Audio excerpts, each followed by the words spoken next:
Good morning, I'm Remo, and breaking overnight, hundreds of climbers are trapped in a deadly blizzard on Mount Everest as rescue operations fight extreme conditions. This is the Daily Signal for October 7th, 2025.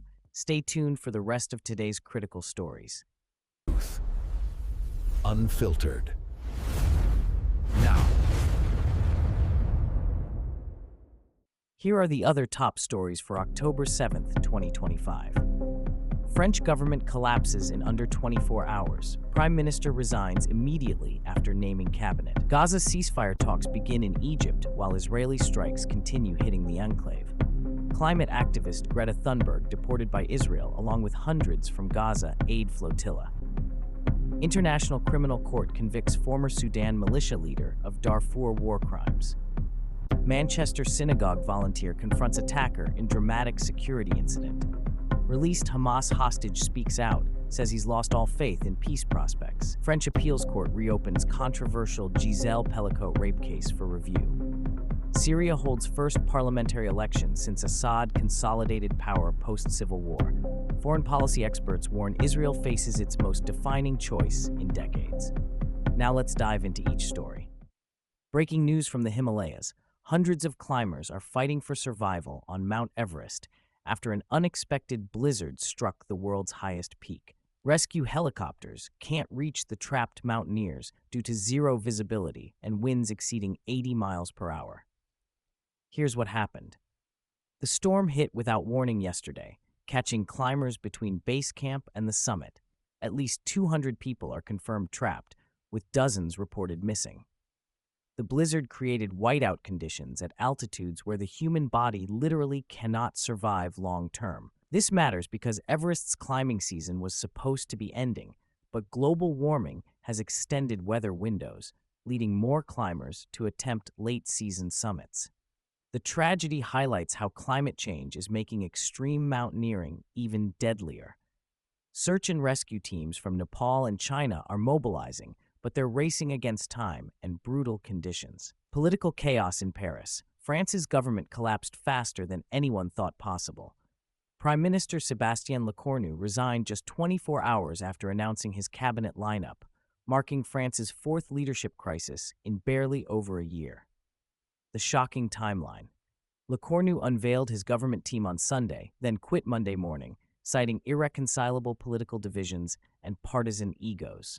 President Macron accepted the resignation, but immediately tasked Lecornu with emergency negotiations to prevent total government collapse. Here's why this matters to you. France is Europe's second-largest economy and a nuclear power. This instability affects global markets, European Union decisions, and international security partnerships. The crisis shows how fragmented politics are paralyzing major democracies worldwide. Lecornu becomes Macron's fifth prime minister in just 2 years, a record that signals France's democratic institutions are under severe strain. Critical diplomacy in Cairo. Gaza ceasefire negotiations have officially begun in Egypt, but Israeli airstrikes continued hitting the enclave even as diplomats talked peace just hours ago. The contradiction is stark. While negotiators from both sides sit at tables in Cairo hotels, Palestinian civilians are still running from bombing campaigns. At least 12 people died in overnight strikes, including children, according to Gaza health officials. What's different this time? International mediators are applying unprecedented pressure, with threats of arms embargoes and economic sanctions if talks fail. Egypt has positioned itself as the key mediator, using its relationships with both Israel and Palestinian factions. The human cost continues. Over 40,000 Palestinians and 1,400 Israelis have died since October 7th attacks triggered this conflict. Millions remain displaced, and humanitarian conditions in Gaza have reached catastrophic levels. Both sides face domestic pressure to continue fighting, making any breakthrough extremely difficult. High seas confrontation. Climate activist Greta Thunberg and hundreds of aid workers were forcibly removed from ships attempting to bring humanitarian supplies to Gaza. Israeli naval forces intercepted the international flotilla in Mediterranean waters. The dramatic scene. Video shows Israeli commandos boarding the aid ships as activists chanted and live-streamed the intervention. Thunberg, now 22, was among those detained and immediately deported without charges. Why this escalates tensions? The flotilla included citizens from 12 countries, creating diplomatic incidents across Europe. Aid organizations call it illegal obstruction of humanitarian assistance, while Israel cites security concerns about weapons smuggling. The broader impact. This incident strains Israel's relationships with European allies and provides ammunition to critics who say the Gaza blockade constitutes collective punishment of civilians. Justice served in The Hague. The International Criminal Court convicted former Sudanese militia leader Ali Kushaib of war crimes committed during the Darfur genocide. The landmark verdict comes 20 years after atrocities that killed 300,000 people. The breakthrough. This marks the ICC's first successful prosecution of a Darfur-related case, setting crucial precedent for international justice. Kushaib was found guilty of murder, rape, and persecution of civilians between 2003 and 2004. What took so long? Sudan's former regime protected war crime suspects for decades. Only after Omar al-Bashir's 2019 overthrow could international prosecutors access evidence and witnesses. The human element. Darfur survivors, now scattered in refugee camps across 3 countries, finally see accountability. Many testified via video link, describing horrific village massacres and systematic sexual violence. This conviction signals renewed hope for international justice systems that critics have long dismissed as ineffective. Heroic intervention in Manchester. A synagogue security volunteer confronted an armed attacker outside a Jewish community center, preventing what could have been a mass casualty event. The confrontation occurred during evening prayers when dozens of worshippers were inside. How it unfolded. The volunteer, a former military member, spotted the attacker approaching with what appeared to be weapons. Video footage shows a brief struggle before police arrived and detained the suspect. The concerning trend. This marks the 3rd attempted attack on UK Jewish institutions this year, highlighting rising anti-Semitic violence across Europe. British Jewish communities report feeling increasingly unsafe, with many synagogues now requiring armed security. Community response.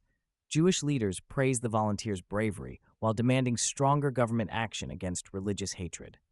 The incident reignites debates about hate crime prosecution and community protection funding. Police are investigating potential extremist connections and searching for accomplices. Devastating testimony from Gaza. A recently released Israeli hostage publicly declared he no longer believes peace is possible after experiencing months of Hamas captivity. His statement reflects growing despair among conflict survivors on both sides. The personal toll. The former hostage, whose family requested anonymity, described psychological torture, isolation, and witnessing fellow captives die. He says the experience destroyed any hope for coexistence. Why this matters? Hostage testimonies powerfully influence Israeli public opinion toward military solutions rather than negotiated settlements. This creates political pressure against ceasefire compromises and peace processes. The broader picture. Similar trauma affects Palestinian civilians, creating cycles of revenge and radicalization that make conflict resolution increasingly difficult. Mental health experts warn both societies are developing collective PTSD that could last generations. His story represents thousands of individuals whose lives have been forever changed by this conflict. Controversial democracy in Damascus. Syria conducted its first parliamentary election since Bashar al-Assad consolidated control following the brutal civil war. International observers call it a sham designed to legitimize authoritarian rule. The staged process. Only pro-Assad candidates appeared on ballots, opposition parties remained banned, and millions of Syrian refugees couldn't participate. Turnout figures are disputed, with the regime claiming massive participation. What this really represents: Assad's attempt to normalize his government internationally and access reconstruction funding. The election provides a democratic facade while maintaining complete authoritarian control. The human cost continues. Over 500,000 Syrians died in the civil war, millions remain displaced, and the country faces economic collapse despite Assad's military victory. Today's stories reveal 3 critical global patterns that affect your daily life. First, democratic breakdown. From France's government collapse to Syria's sham elections, democratic institutions worldwide are under unprecedented stress. This instability affects global markets, security partnerships, and international cooperation on everything from climate change to trade. Second, conflict escalation. The Middle East remains a powder keg with Gaza talks, hostage trauma, and aid flotilla confrontations. These tensions directly impact energy prices, immigration flows, and terrorist threats affecting Europe and beyond. Third, climate consequences. The Everest disaster shows how global warming creates new deadly risks, even in places humans have climbed for decades. Extreme weather patterns are making everything more dangerous and unpredictable. What this means for you: political instability drives economic uncertainty, ongoing conflicts threaten global security, and climate change creates new dangers everywhere. These aren't distant news stories. They're shaping the world you live in every single day. The bottom line: we're witnessing a period of exceptional global turbulence where old systems are failing, new threats are emerging, and individual actions, like that Manchester synagogue volunteer, matter more than ever. Stay informed, stay engaged, and remember that understanding these connections helps you navigate an increasingly complex world. Thanks for watching The Daily Signal. Subscribe for tomorrow's breaking news, and share this episode with someone who needs to stay informed. I'm Remo. See you tomorrow morning. Unfiltered.